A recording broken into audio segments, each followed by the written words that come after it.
The birds of the forest watched on as Maui, the demigod, tried to reverse death by entering the sleeping goddess Hinenui Te Po. Although ordered to remain silent, it was Tiwaiwaka, the fantail, that cried out with laughter. Hinenui Te Po awoke and killed Maui, thus leaving humankind to endure death.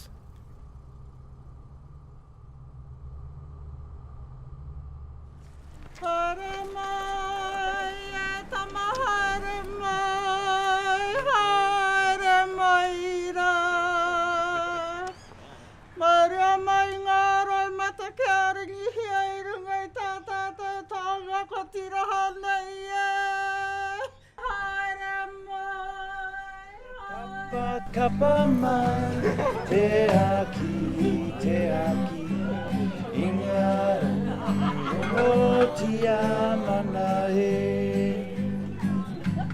Hoki mai, ki te wakaina. E tutuki. E kore taia te pēhea te taua te kaihanga. Uruhia te riri, kei runga atu tātu I tērā. Ko taku kōrero kia tātou I te rā, ke mautanu ki te aroha, ke u ke te rangi mārie. Ke tū kahai tātou I raronga taimahatanga waitua. Hoi anō rā taku kōrero kia tātou I te re wā. Nō reira, tēnā koutou, tēnā koutou, tēnā koutou katoa. E tama, whakarongo mai rā, ki te tangi. O te ngā kaue, uri mai, kia mātou e tau nei, aroha.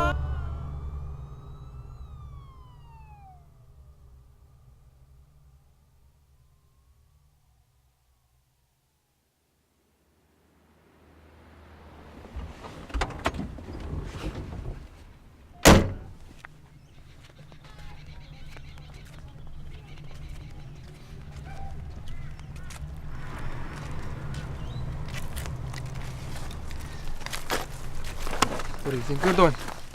Come on, boys, I've come to see Matthew. After what you've done? Shit, mate. He was my best mate. Not gonna happen, bro. Gotta say goodbye. Come on, boys. You shouldn't have come!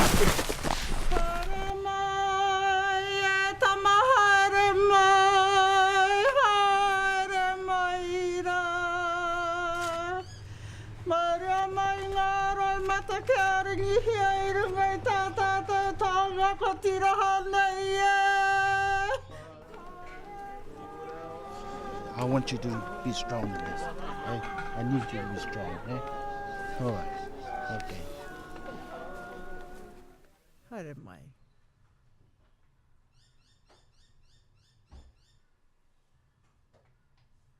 Kei te pai.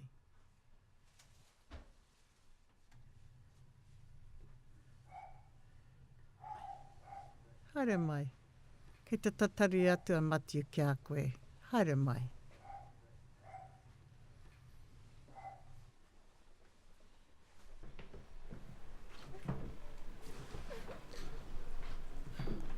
Andrew.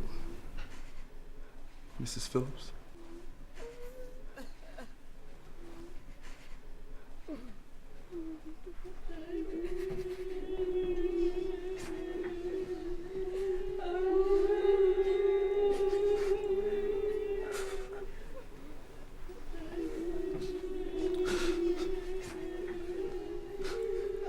Matthew.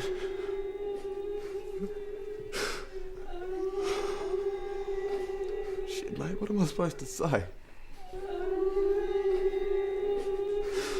Can't believe you're gone. Uncle, Angie's here.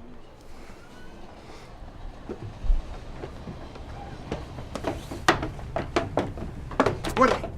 That boy killed my son. Papa, look.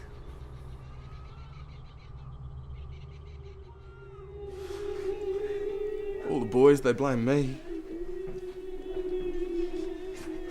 Hope you don't blame me, mate.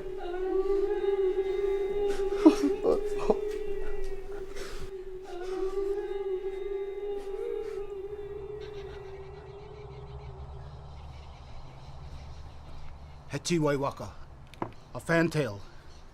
Wairua has his own way of speaking. I haere mai te tangata ki te mau mai tana aroha. Matthew, he's trying to tell us something. These things we gotta do right. Wali!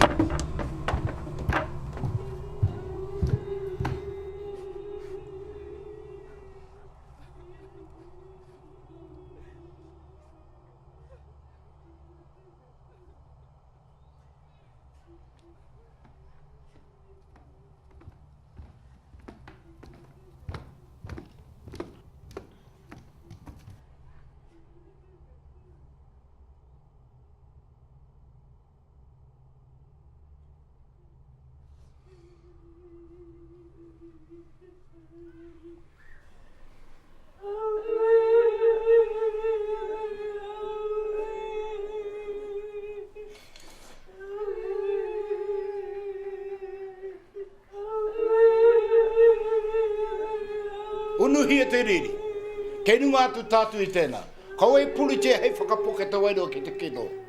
Ko taku kōrero tēnei kia koe to kia mau te aroha kia u ki te rangi māria. Ko e tēnei to tātu āhua tēnei rā. Nō reira, taku kōrero kia tātu I tēnei wā. Tēnā koutou, tēnā koutou, tēnā koutou katoa. E tama whakarongo mai rā ki te tangi o te ngā kaue. Huri mai ki a mātou e tau nei. Aroha ana ki a koe he tamae. Aroha ana ki a koe he tamae.